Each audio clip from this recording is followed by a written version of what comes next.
ఎదుర్కొంటున్న తీవ్ర సమస్య ట్రాఫిక్ స్తంభన.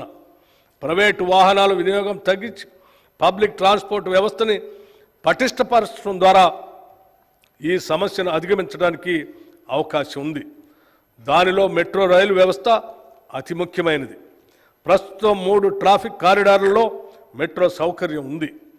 మెట్రో మొదటి దశలో కలిగిన అనుభవాల దృష్ట్యా ప్రభుత్వం 2వ దశ ప్రతిపాదనలను సమీక్షించి వాటిని సవరించి కొత్త ప్రతిపాదనను రూపొందించింది. వివిధ వర్గాల అవసరాలను తీర్చడంతో పాటు నగరంలోని అన్ని ప్రాంతాలు సమానంగా అభివృద్ధి చెందాలన్న లక్ష్యంతో ప్రభుత్వం 78.4 కిలోమీటర్ల పొడవు ఉన్న 5 ఎక్స్టెండెడ్ కారిడార్లను 24,042 కోట్ల రూపాయలతో అభివృద్ధి పరుస్తుంది. ఇందులో భాగంగా మెట్రో రైలుని పాత నగరానికి పొడిగించి దాన్ని శంషాబాద్ విమానాశ్రయానికి అనుసంధానం చేస్తాం. అలాగే ప్రస్తుతం ఉన్న కారిడార్లను నాగోల్ నుండి ఎల్బీ నగర్ వరకు విస్తరిస్తాం. నాగోల్, ఎల్బీ నగర్ మరియు చంద్రాయనగుట్ట స్టేషన్లను ఇంటర్చేంజ్ స్టేషన్లుగా అభివృద్ధి చేస్తాం.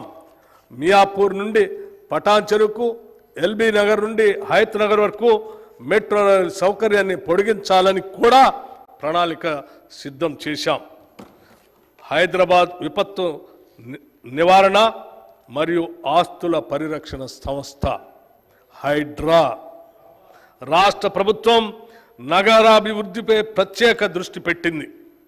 హైదరాబాద్ మరియు ఔటర్ రింగ్ రోడ్డు వరకు గల ప్రాంతాలను కోర్ అర్బన్ రీజియన్గా గుర్తించి వాటి అభివృద్ధికి ప్రత్యేకంగా ప్రణాళికలు తయారు చేస్తున్నాం. ఈ ప్రాంత జనాభా రాష్ట్ర జనాభాలో 48.6% ఉంది. రాష్ట్ర ఆర్థిక మరియు GSDP పురోగతిలో ఈ ప్రాంతం అత్యంత కీలకం. తెలంగాణ రాష్ట్రంలో పట్టణ జనాభా వృద్ధి రేటు సాలీనా 3.2% ఉంది. ఇది జాతీయ సగటు కంటే ఎక్కువ. ఐటీ, ఫార్మా, డిఫెన్స్, ఏరోస్పేస్లకు సంబంధించిన పరిశ్రమలు బాగా అభివృద్ధి చెందటం వల్ల హైదరాబాద్ నగర శివారుల్లో పట్టణీకరణ వృద్ధి రేటు అత్యధికంగా కనిపిస్తుంది. ఇది గత కాంగ్రెస్ ప్రభుత్వాల హైదరాబాద్ నగరాభివృద్ధికి చేసిన కృషికి ఫలితం. ఒక రకంగా ఔటర్ రింగ్ రోడ్డును నగర సరిహద్దుగా పరిగణించవచ్చు. ఔటర్ రింగ్ రోడ్డు పరిధిలో హైదరాబాద్ నగరంతో పాటు ఇతర పట్టణ, గ్రామీణ, స్థానిక సంస్థలు అనేకం ఉన్నాయి. ఆయా ప్రాంతాల మధ్య పౌర సేవలలో సామ్యత లేదు. GHMCలో ఒక విపత్తు నిర్వహణ వ్యవస్థ ఉన్నప్పటికీ ORR పరిధిలో ఉన్న ఇతర పట్టణ ప్రాంతాల్లో ఇలాంటి వ్యవస్థ లేదు. ఈ సమస్యను ఎదుర్కోవటానికి తెలంగాణ ప్రధాన పట్టణ ప్రాంతంలో తెలంగాణ కోర్ అర్బన్ రీజియన్ విపత్తుల నిర్వహణ కోసం ఒక ఏకీకృత సంస్థను ఏర్పాటు చేయాలని ప్రభుత్వం నిర్ణయించింది. GHMCతో పాటు హైదరాబాద్, రంగారెడ్డి, మేడ్చల్, మల్కాజ్గిరి, సంగారెడ్డి జిల్లాలు ఈ TCUR పరిధిలోకి వస్తాయి. పట్టణ విపత్తులను నివారించడానికి, వాటిని ఎదుర్కోవటానికి తీసుకోవాల్సిన చర్యలను చేపట్టడంతో పాటు ఎటువంటి విపత్కర పరిస్థితినైనా ఎదుర్కొని తక్షణ రక్షణ చర్యలు తీసుకునే విషయంలో జాతీయ, రాష్ట్రేతర సంస్థలతో సమన్వయం సాధించడం హైదరాబాద్ విపత్తు నివారణ మరియు ఆస్తుల పరిరక్షణ సంస్థ హైడ్రా చేస్తుంది. ఈ సంస్థలో ఆస్తుల పరిరక్షణకు, విపత్తుల నిర్వహణకు ప్రత్యేక విభాగాలు ఉంటాయి. ఈ సంస్థ పాలక మండలికి, గవర్నింగ్ అథారిటీకి రాష్ట్ర ముఖ్యమంత్రి అధ్యక్షులుగా ఉంటారు. ఈ సంస్థ నిర్వహణకు కావలసిన నిధులను ప్రభుత్వ కేటాయింపు ద్వారాను, లబ్ధిదారులైన స్థానిక సంస్థల వాటాల ద్వారాను సమకూర్చుకోవటం జరుగుతుంది. ఈ సంస్థ వల్ల విపత్తుల నివారణ, నిర్వహణ సమర్థవంతంగా నిర్వహించడం సాధ్యమవుతుంది.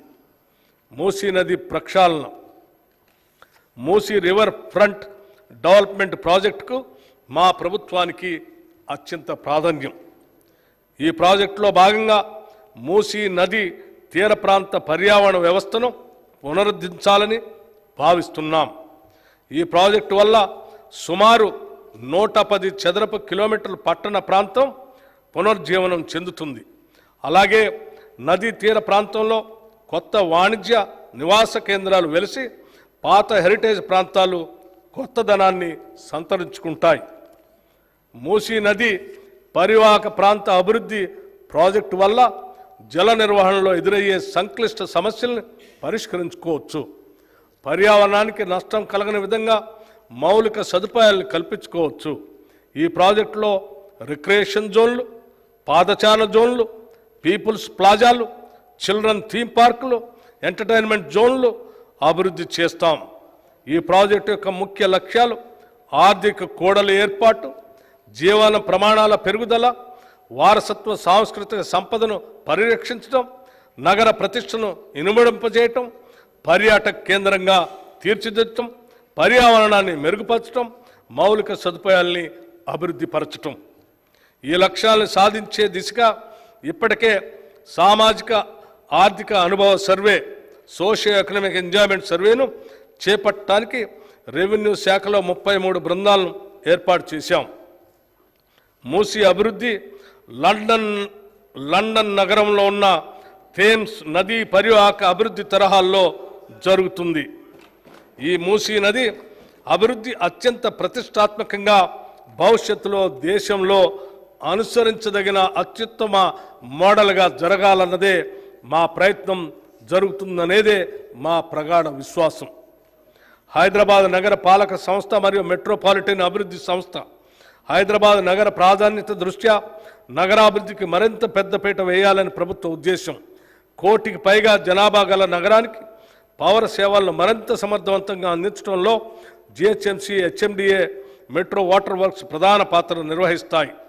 వాటి సేవలను ప్రజలకు మరింత మెరుగ్గా అందించేందుకు జిహెచ్ఎంసీ పరిధిలో మౌలిక వసతుల కల్పనకు 3065 కోట్ల రూపాయలు, హెచ్ఎండిఏ పరిధిలో మౌలిక వసతుల కల్పనకు 500 కోట్ల రూపాయలు, నగరానికి మంచినీటి మరియు డ్రైనేజ్ వ్యవస్థ మెరుగుపరచడానికి మెట్రో వాటర్ వర్క్స్కి 3385 కోట్ల రూపాయలు ఈ బడ్జెట్లో ప్రతిపాదించాం. ఇవి కాకుండా హైడ్రాకి 200 కోట్లు, ఎయిర్పోర్ట్ వరకు మెట్రో విస్తరణకు 100 కోట్లు, ఔటర్ రింగ్ రోడ్డు కొరకు 200 కోట్లు, హైదరాబాద్ మెట్రో రైలు ప్రాజెక్టుకు 500 కోట్లు, పాత నగరానికి మెట్రో విస్తరణకి 500 కోట్లు, multi modal suburban rail transport system కొరకు 50 కోట్లు, మూసీ రివర్ ప్రాజెక్టు కొరకు 1500 కోట్ల రూపాయలు ప్రతిపాదించాం. తెలంగాణ ఆర్థికంగా ఆయువు పట్టువైన హైదరాబాద్ నగరాభివృద్ధి సాధించినప్పుడే పలు రంగాలకు అవసరమైన వనరులు సమకూడి రాష్ట్రాభివృద్ధికి దోహదపడుతుంది. ఇది దృష్టిలో పెట్టుకొని నగరాభివృద్ధికి ఎన్నడూ లేని విధంగా భారీ ఎత్తున 10,000 కోట్ల రూపాయలు ఈ బడ్జెట్లో ప్రతిపాదిస్తున్నాం. Regional ring road, outer ring road నిర్మాణం హైదరాబాద్ నగరానికి మణిహారం. ఔటర్ రింగ్ రోడ్డు నగరం చుట్టూ ఉన్న పలు ప్రాంతాలను అనుసంధానం చేయడంతో హైదరాబాద్ నగరాభివృద్ధికి మరింత వేగవంతమైంది. ఇలాంటి ఫలితాలను రాష్ట్రంలో మరిన్ని ప్రాంతాలకు విస్తరించేందుకు ప్రస్తుతం చేపడుతున్న రీజనల్ రింగ్ రోడ్ దోహదపడుతుంది. ఉత్తర ప్రాంతంలోని 158.6 కిలోమీటర్ల పొడవున్న సంగారెడ్డి, తూప్రాన్, గజ్వేల్, చౌటప్పల్ రోడ్డును, దక్షిణ ప్రాంతంలోని 189 కిలోమీటర్ల పొడవున్న చౌటప్పల్, షాద్నగర్, సంగారెడ్డి రోడ్డును జాతీయ రహదారులుగా ప్రకటించడానికి వీలుగా అప్గ్రేడ్ చేయాలని మా ప్రభుత్వం ప్రతిపాదిస్తుంది. రీజనల్ రింగ్ రోడ్ హైదరాబాద్ నగర ఉత్తర దక్షిణ ప్రాంతాలను, తూర్పు పశ్చిమ ప్రాంతాలను కలుపుతూ జాతీయ రహదారి నెట్వర్క్తో అనుసంధానం చేయబడుతుంది. ఎక్స్ప్రెస్ వే ప్రమాణాలను దృష్టిలో ఉంచుకుని దీని నిర్మాణానికి తగినంత భూమిని సేకరించే ప్రయత్నం జరుగుతుంది. పెరుగుతున్న ట్రాఫిక్ రద్దీకి అనుగుణంగా తొలుత 4 లేన్లతో నిర్మించి దాని 8 లేన్ల సామర్థ్యానికి విస్తరింపచేస్తాం. ఈ ప్రాజెక్టు వల్ల ఓఆర్ఆర్కు మరియు త్రిబుల్-ఆర్కు మధ్య పలు పరిశ్రమలు, వాణిజ్య సేవలు, రవాణా పార్కులు మొదలైనవి అభివృద్ధి చెందుతాయి. ప్రాథమిక అంచనాల ప్రకారం త్రిబుల్-ఆర్ ఉత్తర ప్రాంతం అభివృద్ధికి 13,522 కోట్ల రూపాయలు, దక్షిణ ప్రాంత అభివృద్ధికి 12,980 కోట్ల రూపాయలు ఖర్చు అవుతుంది. దీనికోసం ఈ బడ్జెట్లో 1,525 కోట్ల రూపాయలు ప్రతిపాదిస్తున్నాం. స్త్రీ శిశు సంక్షేమం, బాలికలకు పౌష్టికాహారాన్ని అందించడంతో పాటు విద్యను కూడా అందించాలనే సంకల్పంతో అంగన్వాడీ కేంద్రాలను ప్రీ స్కూల్గా మార్చాలని నిర్ణయించాం.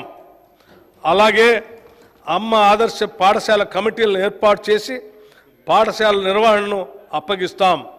రాష్ట్రంలోని అన్ని ప్రభుత్వ పాఠశాలల్లో పారిశుధ్యం, మరమ్మతులు, నిర్వహణ మహిళా సంఘాల ద్వారా చేపట్టాలని అనుకుంటున్నాం.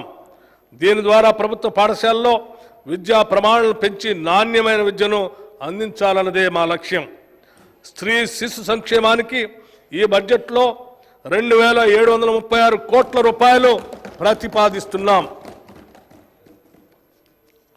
ప్రజాస్వామ్యం అనేది బలవంతులకి మరియు బలహీనులకి సమాన అవకాశాలు కల్పించేది.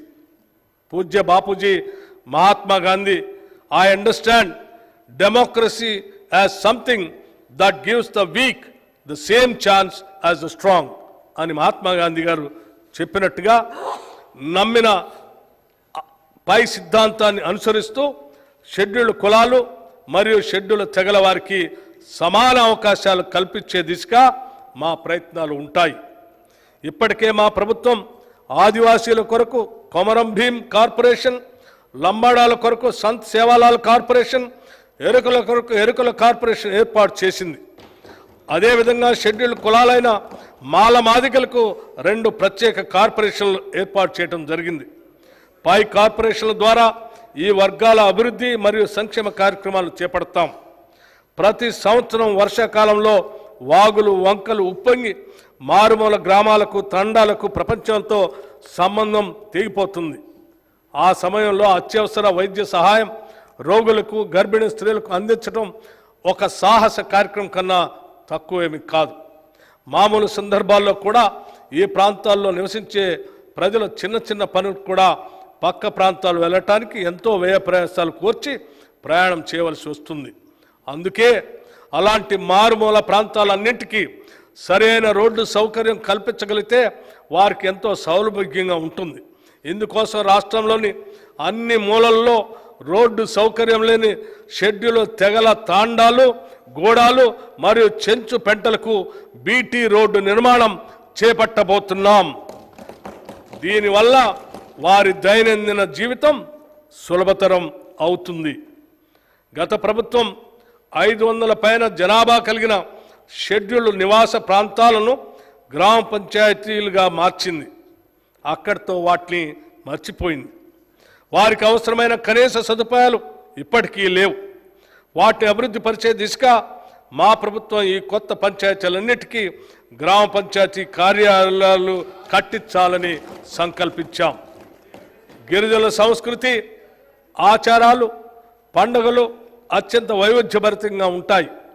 వాటిని పాటిస్తూ కాపాడుకోవాల్సిన వారు ప్రాధాన్యం కూడా ఇస్తారు. ఇది పరిరక్షించడం మన బాధ్యత కూడా.